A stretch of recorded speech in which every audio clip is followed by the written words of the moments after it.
Bueno, buenas tardes, señoras y señores. Bienvenidos a nuestras instalaciones en el Colegio Británico de Sevilla.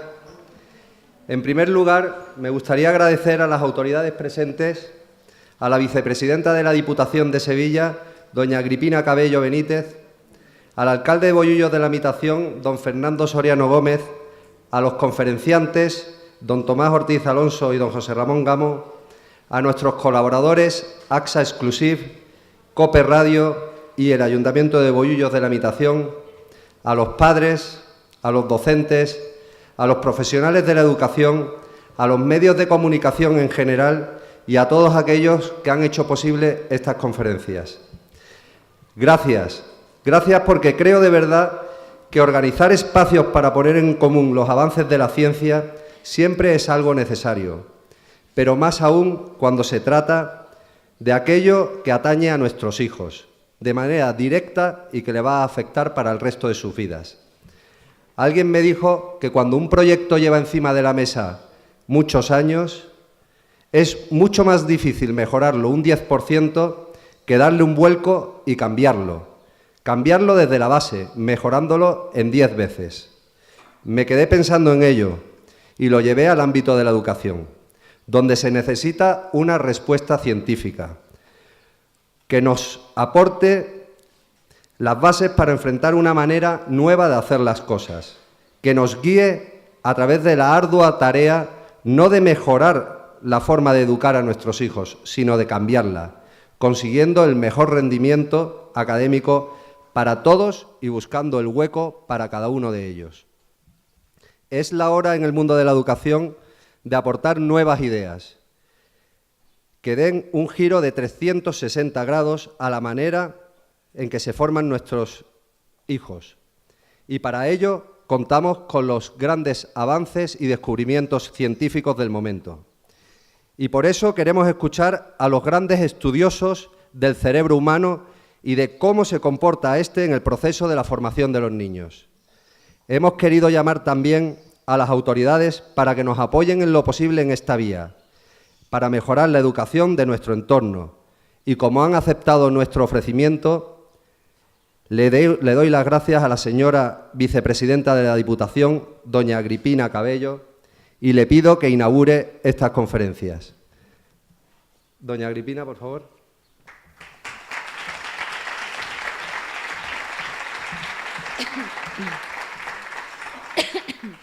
Buenas tardes. En primer lugar, permítanme que os dé la enhorabuena a los organizadores de este evento. Esta tarde vamos a hablar de educación con mayúsculas.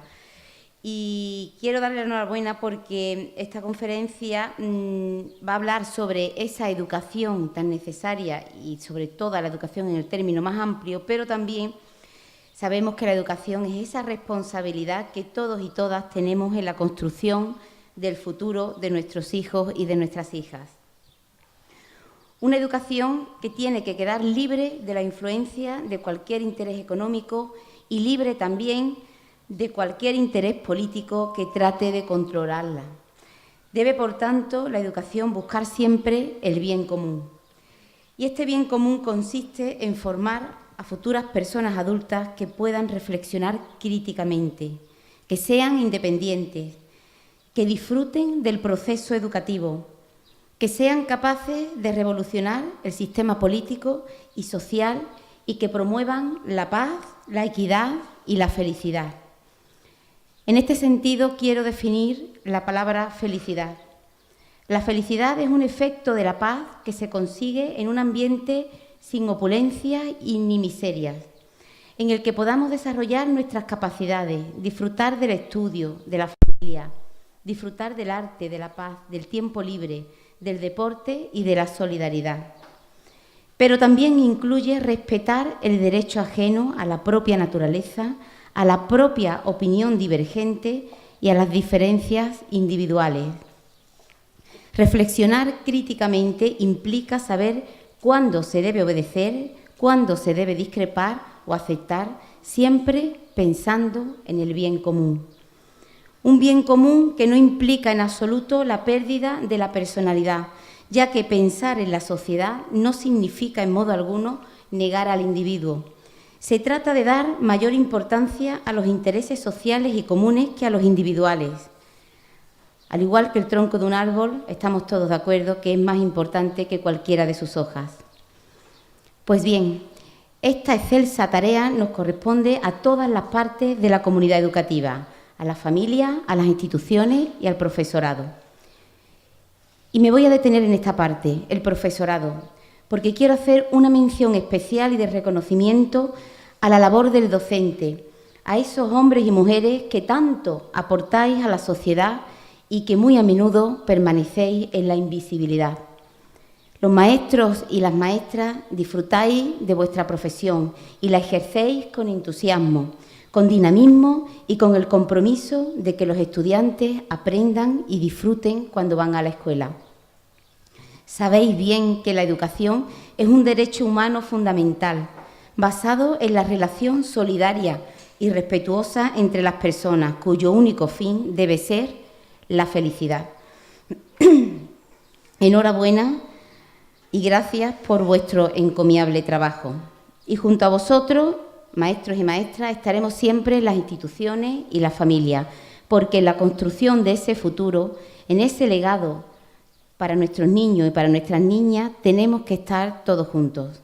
La institución a la que represento, la Diputación Provincial de Sevilla, os brinda todo su apoyo y una vez más os felicito.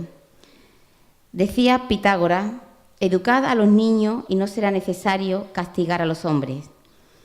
Permítanme que termine mi intervención y demos por inaugurado el acto adaptando esta cita al siglo XXI. Eduquemos a nuestros niños y niñas y no será necesario castigar a los hombres y a las mujeres. Muchas gracias y feliz jornada.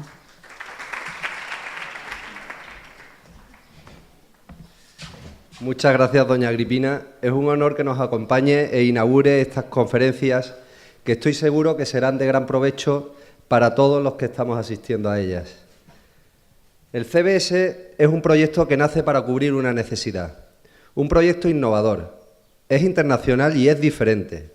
Y es un proyecto que desde el principio tuvo las puertas abiertas en este municipio de Bollullos de la Mitación.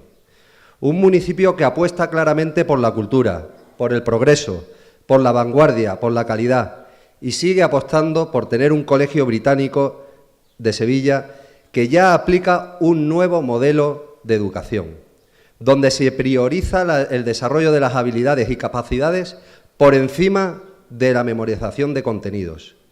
Aquí contamos con la presencia de su máximo representante, el excelentísimo señor alcalde, don Fernando Soriano, al que le pido que nos dedique unas palabras antes de dar comienzo de la primera ponencia. Don Fernando, tiene la palabra.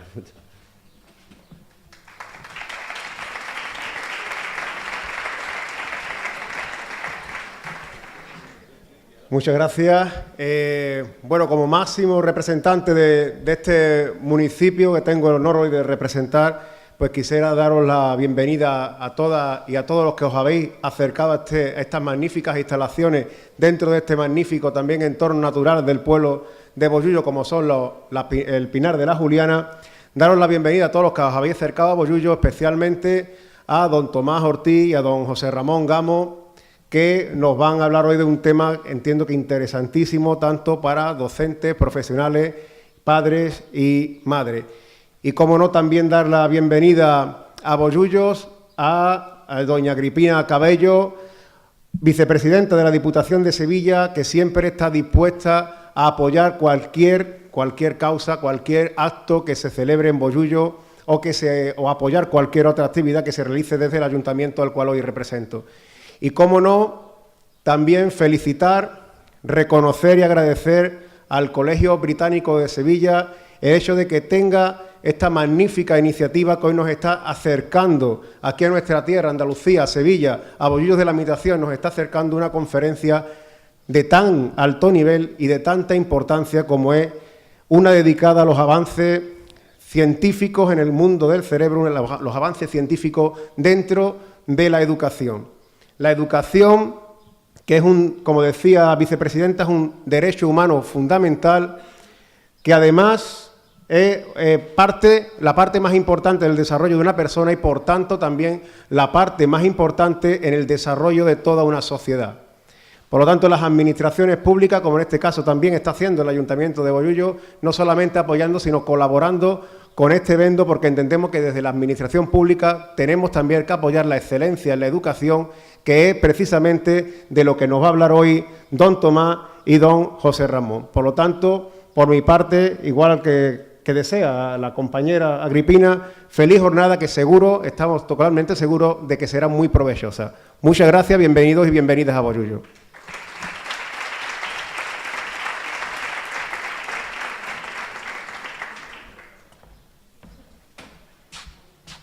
Señor alcalde, le agradezco sinceramente sus palabras, que confirman el interés y el apoyo que desde el principio ha demostrado a nuestro proyecto.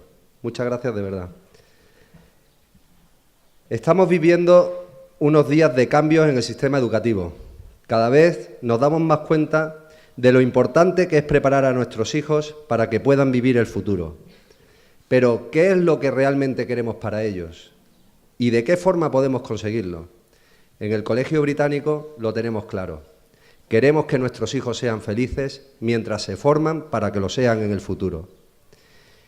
Y para este objetivo, que es nuestro objetivo, son necesarios 3 pilares que son fundamentales: padres comprometidos, alumnos motivados y un sistema educativo de excelencia. Para nosotros, unos padres comprometidos supone tener verdadero interés en hacer un seguimiento en la evolución de la formación y educación de sus hijos, dentro de un marco que realmente apoye sus líneas educativas. Sabemos que hoy contamos aquí con esos padres comprometidos y por ellos hemos organizado estas conferencias. Con ellas queremos dar respuesta a sus inquietudes, que seguro actualmente tienen una respuesta científica. Hoy nos gustaría aclarar cuestiones como: ¿educamos correctamente a nuestros hijos? ¿Deben hacer deberes después del colegio? ¿Y en vacaciones? ¿Cómo se estructura el cerebro de un niño cuando está aprendiendo? ¿Cómo puedo mejorar el rendimiento académico de mi hijo? ¿Es igual para todas las edades? A continuación, responderá a todas nuestras preguntas el señor don Tomás Ortiz, licenciado y doctor en Medicina y Psicología. Lleva dedicada toda su vida a la docencia y a la investigación. Actualmente está inmerso en un proyecto de visión táctil que ha demostrado ya la eficacia de la estimulación táctil repetitiva en personas y abre una nueva frontera en el estudio de la neuroplasticidad cerebral. Además, trata de responder a la pregunta: ¿qué aporta la neurociencia a la educación? Y hablará del programa neuroeducativo ERBAT. Don Tomás.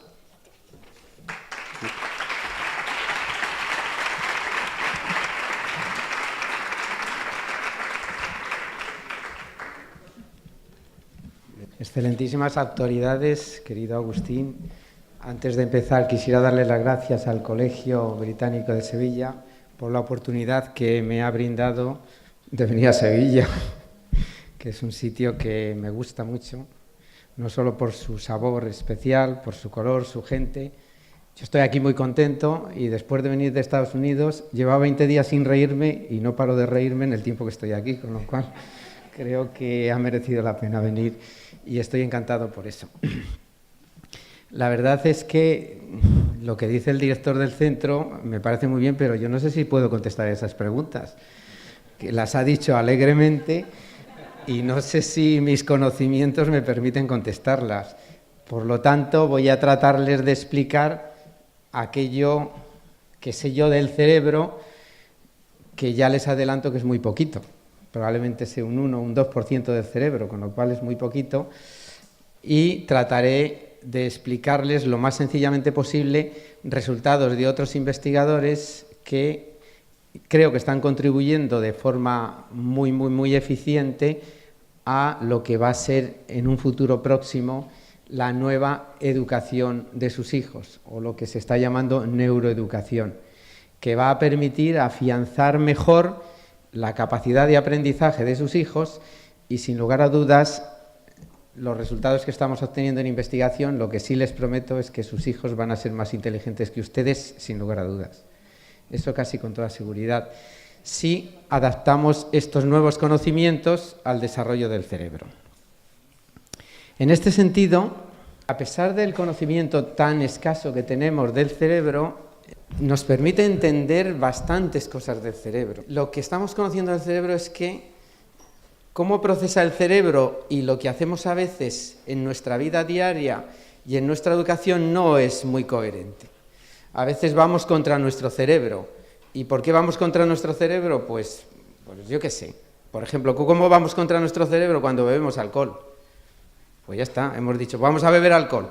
Pues vamos contra nuestro cerebro porque el cerebro no resiste bien el alcohol, pero lo hacemos. Pues a veces el sistema que utilizamos para el aprendizaje tampoco es tan correcto y tampoco está de acuerdo cómo el cerebro procesa la información. Fíjense, vemos que aquí si ven estas imágenes del cerebro, ya sabemos que el cerebro cuando ve algo o identifica algo tiene dos procesos importantes. Uno que localiza y otro que te dice lo que es. Y ambos procesos, cuando se unen, cuando se sincronizan, el aprendizaje es muy bueno. Si no se sincronizan, el aprendizaje no es bueno. Si yo tengo miles de estímulos y no los localizo bien, no puedo identificarlos bien. Por lo tanto, el aprendizaje no es bueno. ¿Por qué? Porque estas dos vías que tenemos aquí tienen que coincidir en un proceso para que podamos identificarlo bien y aprenderlo bien. Porque esas dos vías después nos llevan a otra situación importante, que es que todo lo que vamos a percibir y organizar va a pasar por un sistema en el cerebro, esto que ven aquí en colores, que es un sistema que se llama sistema emocional del cerebro, o sistema límbico del cerebro. Y eso es lo que va a modular nuestro aprendizaje.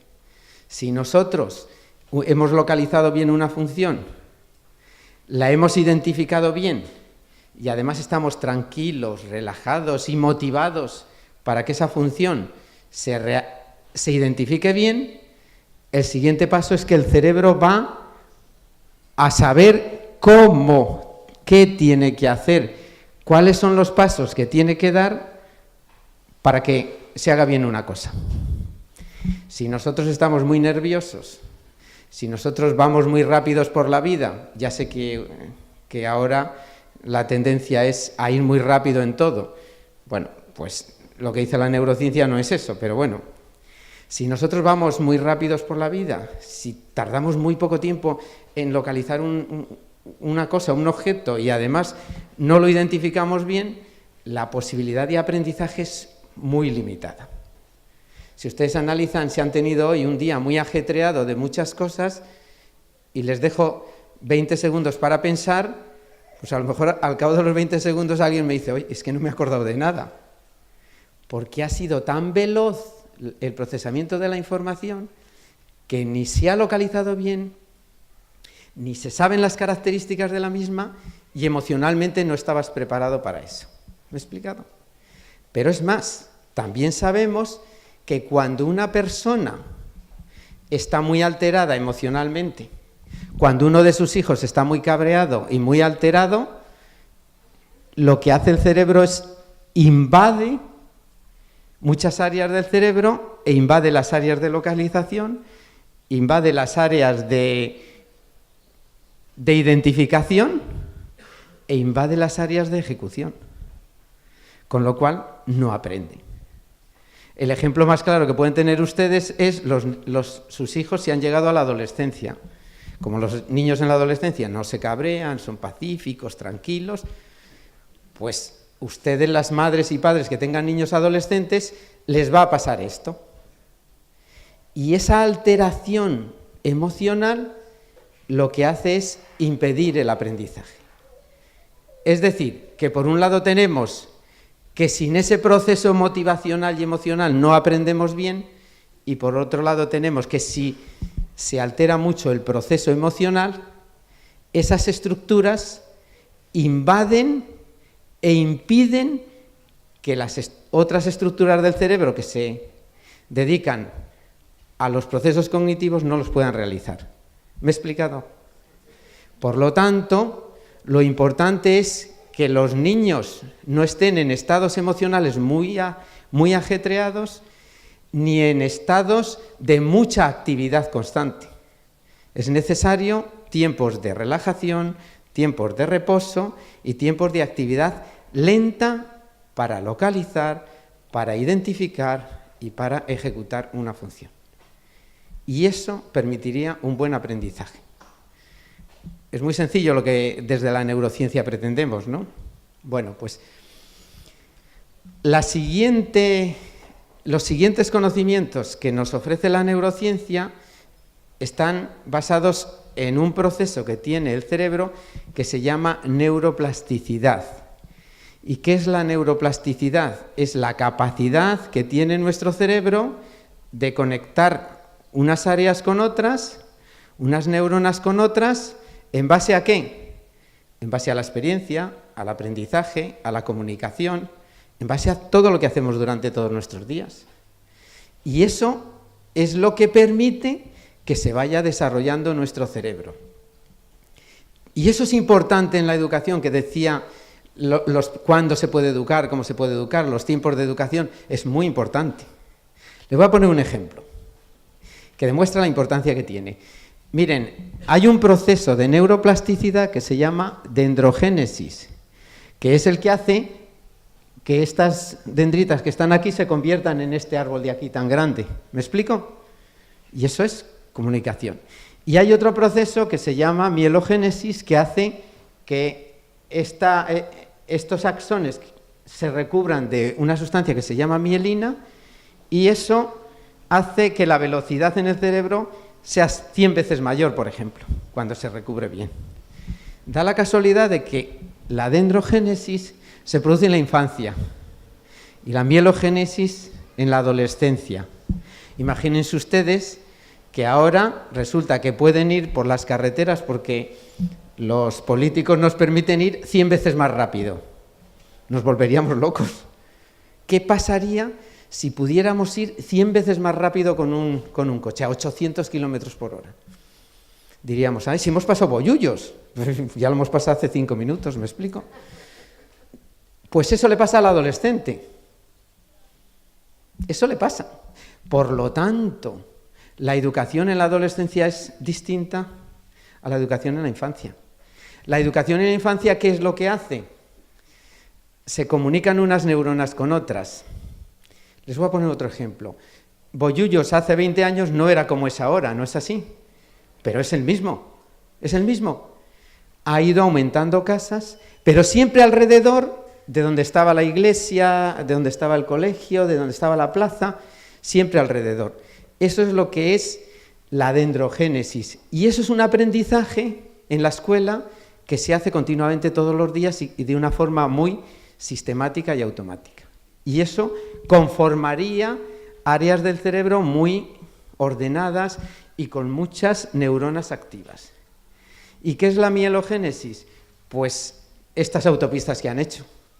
Que vienes de Sevilla aquí y sales de Sevilla y dices, anda, si estoy en Bollullos. Y es porque la autopista es muy grande, porque ya no se va a 20 por hora, se puede ir a 120 por hora. ¿Me explico? Por lo tanto, esos cambios en la adolescencia, eso significa que los adolescentes están a 1000 cosas, porque su cerebro se está desarrollando y están en constante desarrollo de áreas del cerebro que se comunican unas con otras. Por lo tanto, una educación sistemática, ordenada, sin novedad, con los mismos procesos cognitivos, resulta muy tediosa para un adolescente, cosa que para el que no es adolescente resulta muy, muy cómoda. ¿Me explico? Esos son resultados de la neurociencia aplicables a la educación. Otro resultado de la neurociencia aplicable a la educación es que nuestro cerebro no se desarrolla uniformemente. Nuestro cerebro se desarrolla en periodos críticos. Hay unos periodos donde el cerebro se desarrolla muy rápidamente. Y esos periodos, por ejemplo, si los ven aquí, de 1 hasta los 6 años, esto es desarrollo del cerebro y esto es edad. de 1 a 6 años hay un gran desarrollo y estas líneas que ven aquí son todas las áreas del cerebro, frontales, temporales, parietales, occipitales. ¿Qué quiere decir? Que hasta los 6 años, 6-7 años, hay un desarrollo muy grande del cerebro y muy armónico del cerebro. Todas las áreas se están desarrollando. Quiere decir que todo lo que hagamos en educación en esa etapa va a conformar la estructura de ese cerebro en el futuro. Y eso es importantísimo. Por eso es tan importante la labor de los padres y de los profesores, porque son los que determinan cuál es el cerebro del futuro de sus hijos. Es que lo determinan ustedes. Nosotros lo único que hacemos es evaluarlo. Pero quien determina cómo va a ser, pues son ustedes. ¿Y dónde se determina principalmente? Pues hasta los 6-7 años. Que es una ventana crítica donde existe un gran desarrollo del cerebro. Pero fíjense, en el cerebro hay una función que se llama poda neurológica. Aquellas neuronas que no funcionan, ¿sabe lo que hace el cerebro? Las elimina. Las elimina. Pues quedan aquellas neuronas que funcionan. ¿Cuáles son las neuronas que funcionan? Las que los padres y profesores están estimulando para que funcionen. ¿Me explico? Aquellos niños que ustedes quieran, por ejemplo, que sean multilingües, pues tienen que serlo ahora. Pero ustedes dicen, no, nuestros hijos van a ser monolingües. Pues muy bien, porque hasta los 7 años no hay nada. Y este señor se empeña en que sean multilingües en este colegio. Pues tiene que empezar desde pequeño. Porque si empieza a partir de los 7 años, la ventana crítica no está tan clara ya. ¿Me explico? Después tenemos otra ventana importante que está entre los 7 y los 12 años, que es probablemente dentro del, si hay aquí profesores, yo creo que es la etapa más bonita del profesorado, porque los alumnos aprenden muy bien, porque los alumnos no son rebeldes, porque están deseando aprender, porque hay una facilidad de comunicación, porque el colegio es su ámbito natural y motivacional, y esa es una ventana muy bonita. Pero después llega una ventana entre los 10 y los 16 años, que se llama adolescencia, que no hay ni Dios que la entienda en el cerebro, por lo menos yo no la entiendo, porque se alteran, fíjense el orden que hay aquí, el orden que hay aquí, y fíjense el desorden cerebral que hay aquí. Fíjense que hay un pico muy alto aquí de un área del cerebro. Este área, ¿saben con quién coincide? Con el área del móvil, de comunicarse. Los adolescentes yo creo que todo el día están comunicándose. Es básico para ellos comunicarse. Fíjense este área de aquí, que es la frontal.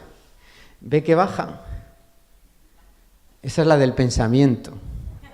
El adolescente actúa, pero piensa muy poco.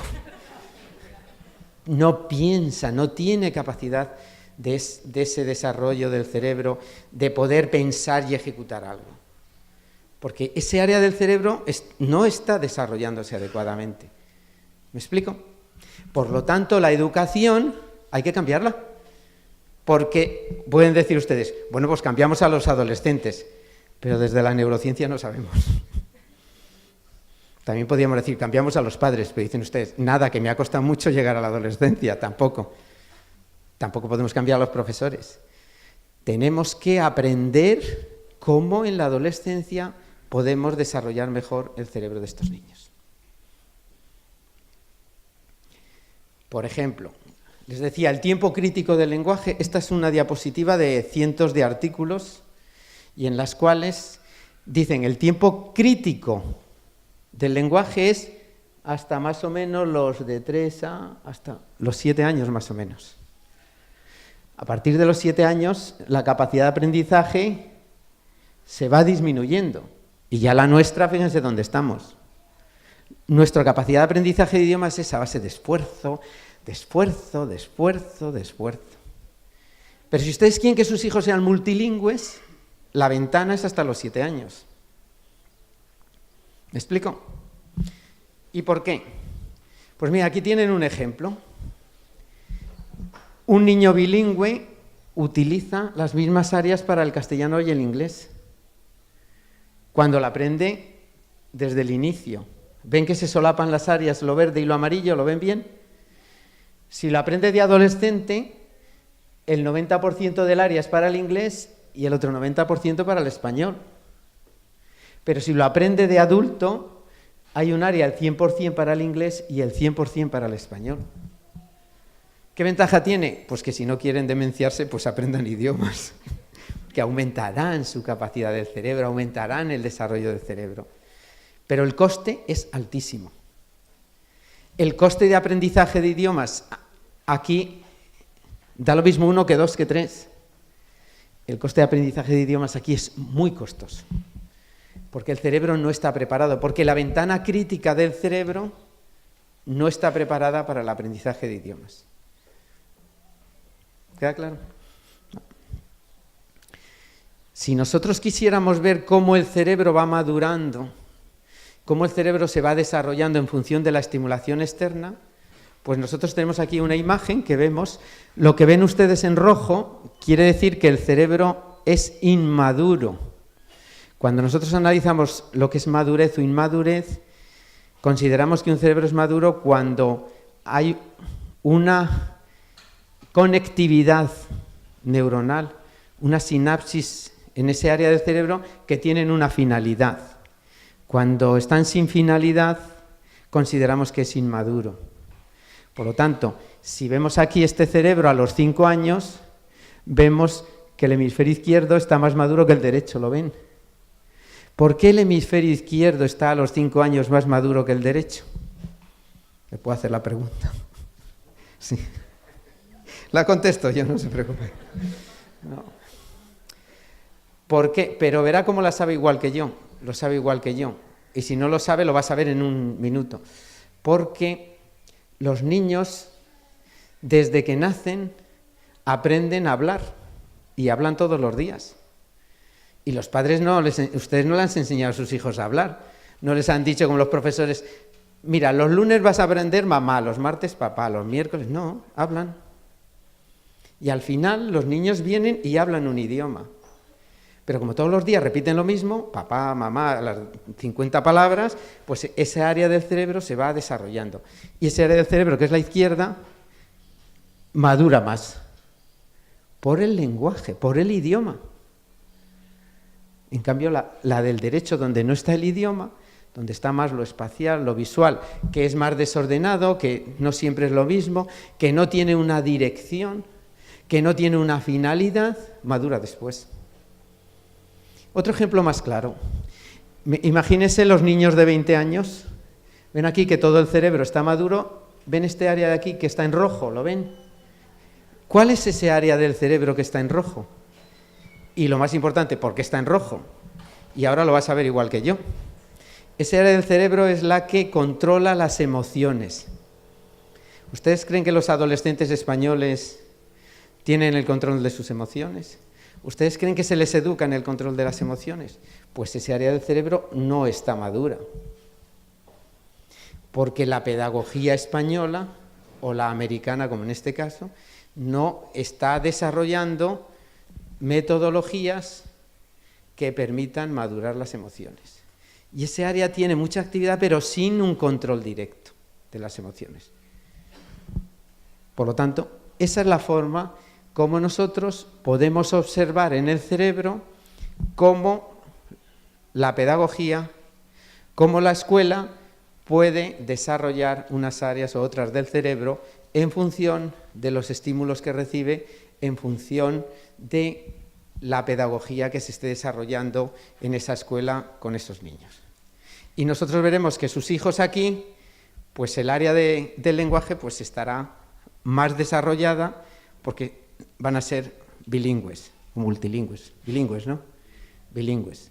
Por lo tanto, esa área del cerebro, si le hiciéramos un estudio del cerebro, veríamos que está más madura, que está más desarrollada, que para ambos idiomas ese área funciona igualmente.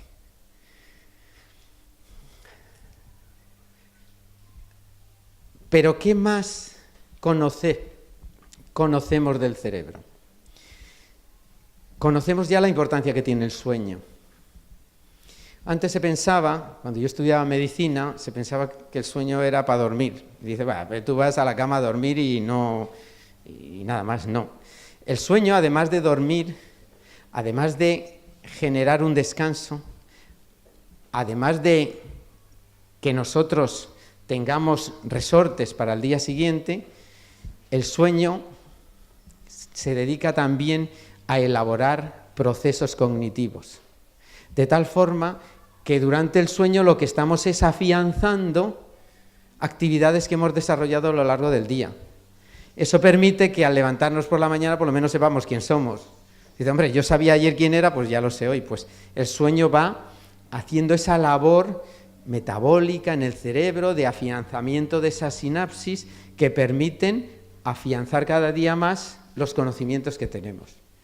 Por lo tanto, es básico. Aquí hay padres, me imagino yo. Pues es que todo lo que dice la neurociencia va para padres y profesores, ¿sí? O sea, que va para los dos. Es tan importante educar en el sueño como que vengan a clase todos los días, porque es básico para el desarrollo. Es básico para que la clase de la mañana se pueda archivar en el cerebro y memorizar. ¿Y qué es lo que pasa en la adolescencia? Pues otro problema que tienen los padres de hijos adolescentes, que hasta la adolescencia se iban a la cama tranquilamente a las 11, las 12, la hora que fuera, llega la adolescencia y retrasan un ciclo, el sueño.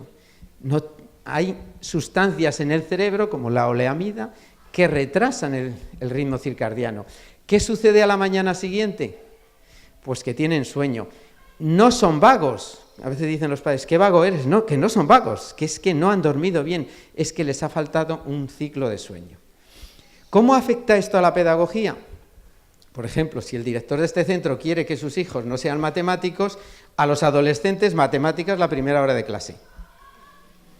Ya está. Lo decide y no saldrán matemáticos de este colegio, porque la primera hora de clase será matemáticas.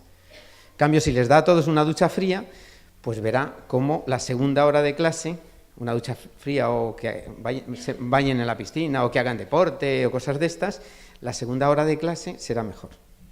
¿Me explico el conocimiento, cómo se puede aplicar al conocimiento científico, a la neurociencia, a la neuropedagogía? También tenemos conocimientos de la importancia que tiene la alimentación. Sabemos que la alimentación es básica para el desarrollo del cerebro y sabemos que una buena alimentación nos permite tener una mejor capacidad funcional del cerebro. Se han hecho estudios donde se ha controlado el desayuno y se ha controlado el desayuno, como lo tienen aquí, y solo con lácteos, omega 3, cereales, zumos, tostas con pan. Y en este estudio los padres dedicaban a desayunar con sus hijos, el desarrollo en el colegio fue mayor. Los resultados escolares fueron mayores. Había un 20% más de mejora en resultados académicos, solo asociados al desayuno. Pues, por lo tanto, una buena alimentación libre de grasas es muy, muy, muy, muy efectiva en el desarrollo y el funcionamiento del cerebro.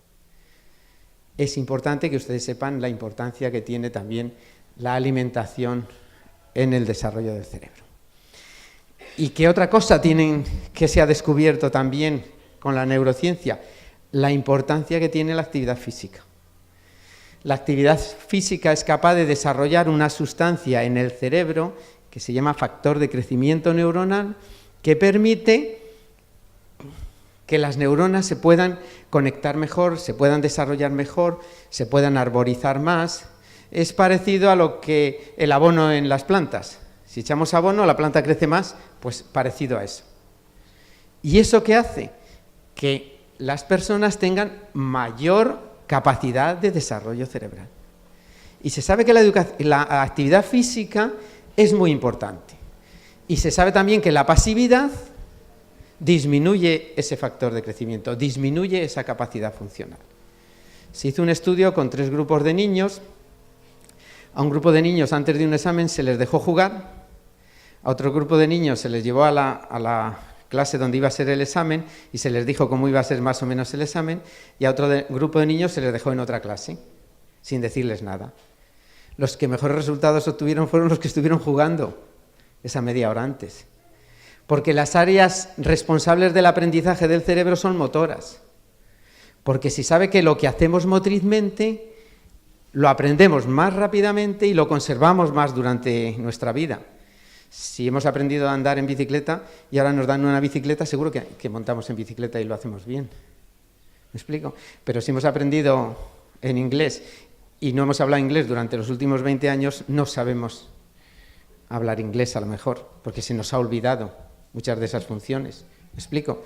Pero se nos olvidan más las funciones aprendidas en un idioma que son de tipo teórico que cuando has vivido el idioma o cuando lo has hablado directamente o cuando lo has practicado mucho, desde el punto de vista de acción, de motricidad. Por lo tanto, tienen que saber la importancia que tiene la actividad física. Y ya contesta una pregunta. ¿Es mejor hacer deberes en casa o actividad física? Pues actividad física. Actividad física. ¿Es mejor combinarlos? Pues seguramente sí. Pero si ya están sentados, si ya están mucho tiempo sentados, si ya están muchísimas horas sentados en los colegios. Por lo tanto, no olviden la importancia que tiene la actividad física en todo esto que les estoy diciendo. ¿Por qué? Porque favorece la integración de estructuras responsables de la atención, estructuras responsables de los procesos cognitivos y estructuras responsables de la ejecución, coordinación de movimientos, que son base para nuestro sistema de aprendizaje. Y estas son algunas de las cosas que nos dice la neurociencia. Pero ¿cuál es el gran problema que tiene la neurociencia? El gran problema que tiene la neurociencia cuando la aplicamos a la escuela es que aplicar un método en la escuela es muy complejo. Es complejo por la estructura de la escuela, es complejo porque hay muchos profesores, es complejo porque hay muchos alumnos, es complejo porque no se pueden controlar las variables, y ese es nuestro gran problema a la hora de aplicar programas neurocientíficos en la escuela. Para intentar solventar este problema, hemos hecho un programa que se llama ERBAT. ¿Y este programa en qué se basa?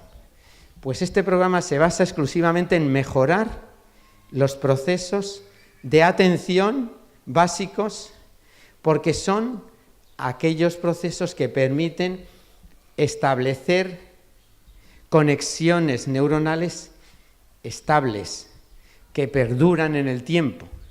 Si nosotros no prestamos atención, el cerebro no archiva absolutamente nada.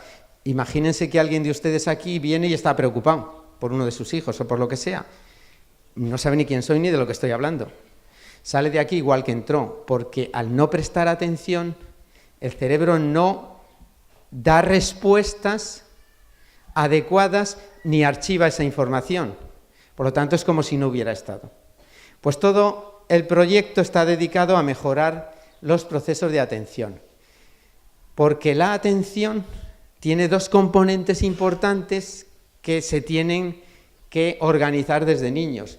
Uno es el componente excitatorio, que focalizamos la atención, pero ¿cuál es el componente más importante de la atención? El inhibitorio.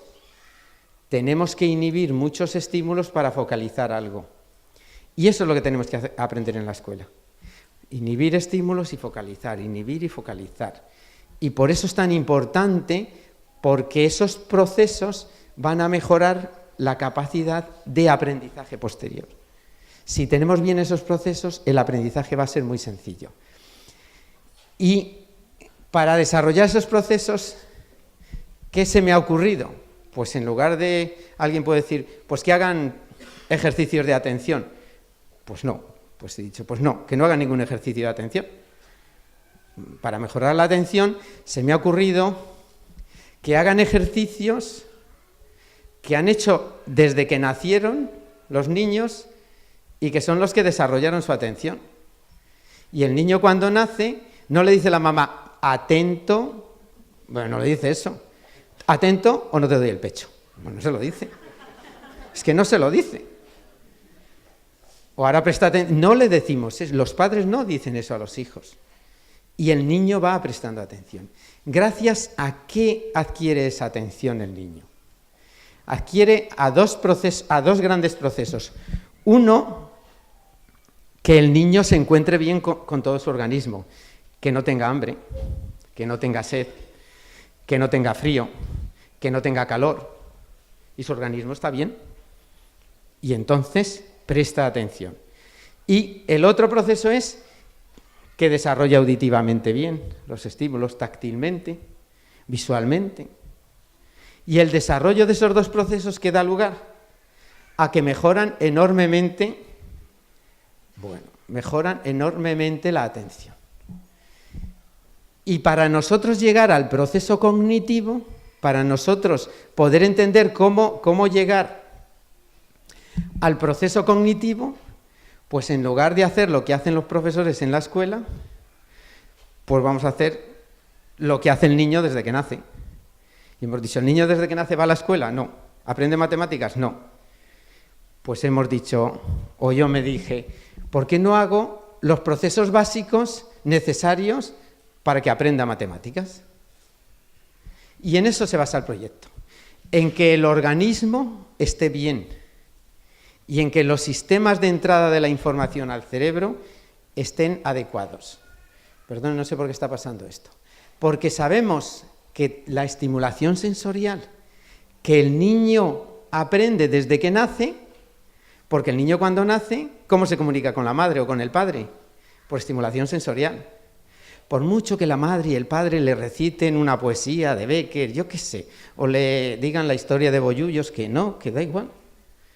Da igual que le digan la historia del pueblo, porque no, se desarrolla táctilmente, se desarrolla visualmente, se desarrolla auditivamente, se desarrolla ingiriendo, ¿o no? Así se desarrolla. Y eso es lo que nosotros hacemos. Ese desarrollo contiene una información asociada a todos los procesos de desarrollo cognitivo en un futuro. Y es una información que la utilizamos nosotros en toda nuestra vida. Por eso hemos pensado, si tiene bien esto, vamos a favorecer el proceso cognitivo.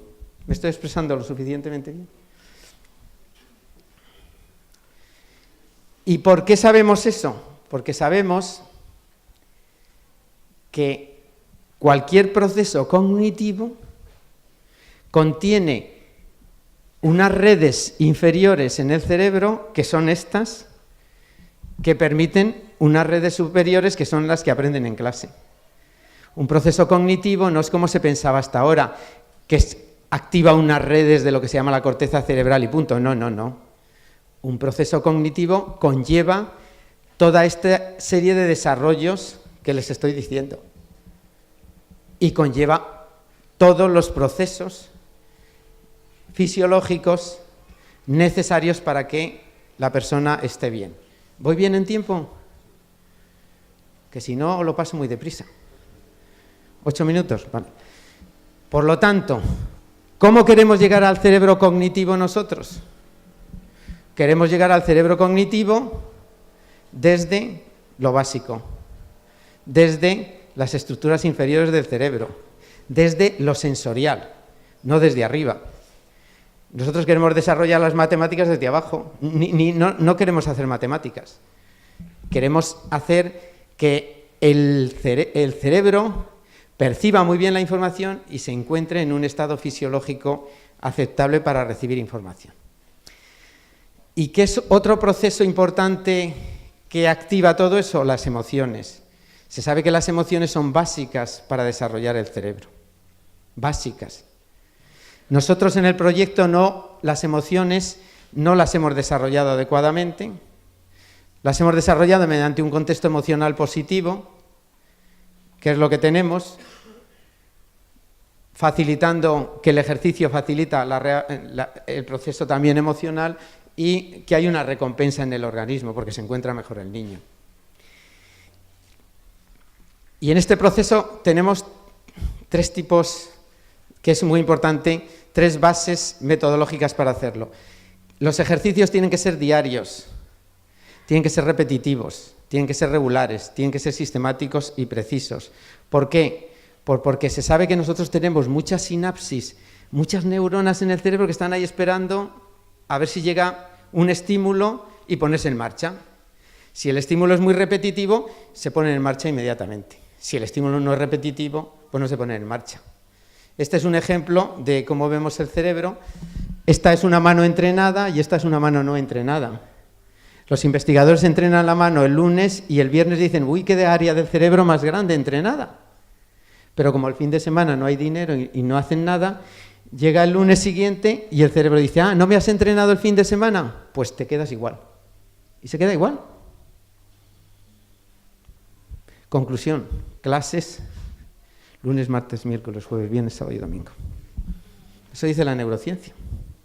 Que dar clases todos los días, para que el cerebro esté entrenado. Pero los profesores saben que los niños el lunes, las primeras horas, vienen peor, aprenden peor, y es muy difícil trabajar con ellos. Y es por esto. Por lo tanto, lo que nos permite esto es que aumentamos procesos inconscientes que son los que realizamos a lo largo de nuestra vida en el 80% de las veces. Y eso favorece muchísimo el proceso de aprendizaje. El segundo tipo de aprendizaje son ejercicios en tiempos muy cortos. El cerebro procesa la información de forma muy escueta, muy escueta. Y ese proceso de información escueta es lo que permite que avance el cerebro muy deprisa y a saltos. Los niños pequeños no están estudiando sus hijos para aprender castellano todos los días, el niño de 1 año. ¿Cómo va a estar estudiando todo el día? Estudia en procesos de aprendizaje muy cortos y como muy agudos. ¿Me explico? Y eso es lo que creemos nosotros, porque sabemos cómo funciona el cerebro en ese sentido.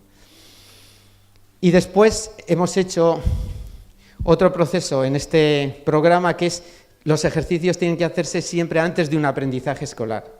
5 minutos antes del aprendizaje escolar hacemos este tipo de ejercicios para que el cerebro esté lo suficientemente estable como para que aprenda mejor. ¿De acuerdo cómo lo hemos hecho? Y tengo 3 minutos para acabar, ¿no? Bueno, y ahora vamos a hacer los ejercicios. Y de aquí todo el mundo tiene que saber salir, tiene que ir a casa, y cuando lleguen a casa todo el mundo tiene que saber hacer los ejercicios en su casa a sus hijos, ¿de acuerdo? Y si no, ponemos una hucha y el que no sepa que deje 1.000 euros ahí para que seamos más capaces de enseñarles mejor los ejercicios. Vamos a ver los ejercicios y todo el mundo sabe hacerlos, ¿vale? El primer ejercicio es beber un poquito de agua. ¿Difícil? ¿Por qué queremos eso? Porque se sabe que la hidratación, cuando hay un 2% de deshidratación, altera los procesos de aprendizaje, de atención, de memoria, etcétera, etcétera. ¿De acuerdo? El segundo es equilibrio. Pero no quiero que hagan este equilibrio, no es necesario con que hagan este tipo de equilibrio. 1 minuto de ese equilibrio. ¿Por qué? Porque el equilibrio ordena adecuadamente nuestro organismo y tenemos más capacidad de percepción de la realidad. Por ejemplo, esta persona puede ver el final de la playa porque tiene un buen equilibrio, está pendiente de su cuerpo. Cuando el niño no está pendiente de su cuerpo porque desarrolla muy bien el equilibrio, tiene más tiempo para aprender otras cosas. Por lo tanto, tiene mucho más tiempo para dedicar las estructuras cerebrales a funciones cognitivas. ¿Ha quedado claro el segundo tipo de ejercicios? El tercero es inspirar y expirar 10 veces, profundamente. Inspiran, retienen, expiran. ¿Por qué hacemos eso? Porque este tipo de ejercicio oxigena más el cerebro, permite estar más relajado el niño, disminuye el efecto de ansiedad del niño y preparamos el cerebro para un proceso de aprendizaje mejor. ¿De acuerdo? Estímulos visuales. Hacemos una estimulación visual de motilidad ocular, porque la motilidad ocular es básica para que después aprendan a leer. Por lo tanto, alguien dice, bueno, pues que lean. Bueno, que lean en la clase. Yo no quiero que lean, yo solo quiero la parte anterior a la lectura, ¿me explico? No quiero hacer nada pedagógico. Claro que leyendo se estimula la motilidad ocular, pero yo quiero solo estimularla y hacemos que sigan los profesores, que sigan el movimiento de la mano. ¿Me explico? O de un puntero en la pizarra. ¿Por qué hacemos eso? Porque se sabe que la motilidad ocular Los niños cuando nacen no ven a sus madres, por mucho que las madres les hagan, o los padres, ¡ay, qué guapo eres! No, es nada. Cuando empieza la motilidad ocular, empiezan a identificar a los padres e empiezan a identificar el medio ambiente.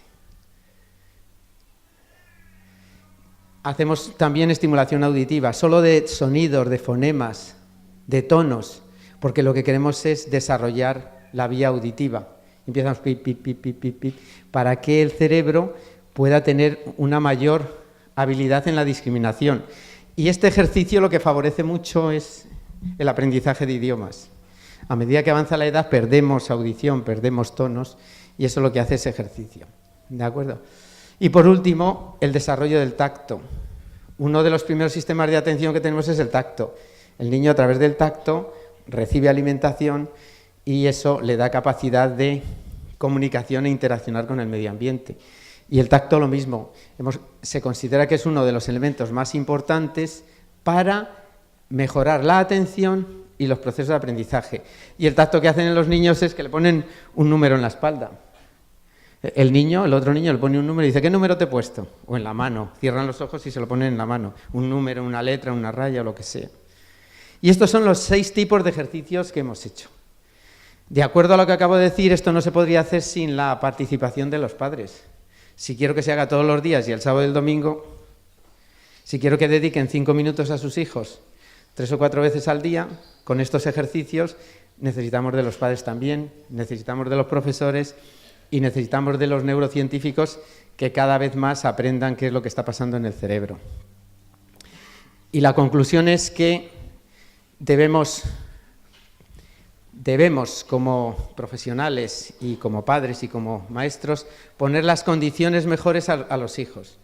Que tengan una buena luz es bueno, que tengan un ambiente natural es bueno y que tengan un desarrollo de su cuerpo, de su cerebro y de su estado general es bueno para que aprendan.